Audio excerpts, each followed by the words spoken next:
কবে হাজিরা দিবা, আল্লাহর দরবারে কবে হাজিরা দিবা, আল্লাহর দরবারে কবে হাজিরা দিবা। আর ওই গরু ওই ছাগল আপনারা পরীক্ষা করবেন আগামীকাল থেকে, দেখবেন হয়তোবা ঘুম থেকে উঠে রাত্রে হয়তোবা কান্না করেছে, গরুর পাশ দিয়ে পানি বের হয়।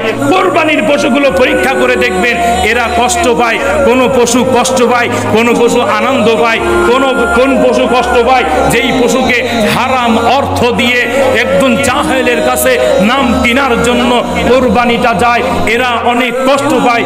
এই পশুগুলো আল্লাহর রাসূল বলেন কোরবানি যা দেওয়া হবে, পশু যেই টাকা দিয়ে কেনা হবে ওই টাকা বিন্দু থেকে বিন্দু পরিমাণ 1 টাকা সম পরিমাণ যদি হারাম হয়, 3.5 হাত বটের ভিতরে এক বালতি দুধের ভিতরে যেমন 1 ফুটা প্রস্রাব পড়লে গোটা বালতির দুধটা নাপাকে পরিণত হয়, নষ্ট হয়ে যায়।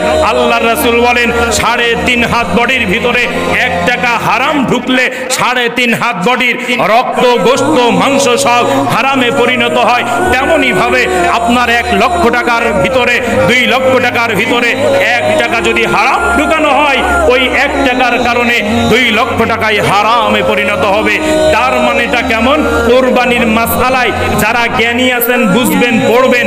কোরবানির মাসআলায় এমনও ব্যক্তি আছে, এমনও মাসআলা আছে যে 7টা ভাগীদার হয়েছে, 7 ভাগের ভিতরে 1 ভাগী হয়েছে একদম পরিপূর্ণ সুদখোর বা ঘুষখোর বা হারাম করনেওয়ালা ব্যক্তি। আল্লাহর রাসূল পয়গম্বর বলেন এর কোরবানি 7 ভাগই একদম নষ্ট হয়ে যাবে, 7টা বংশই নষ্ট হয়ে যাবে।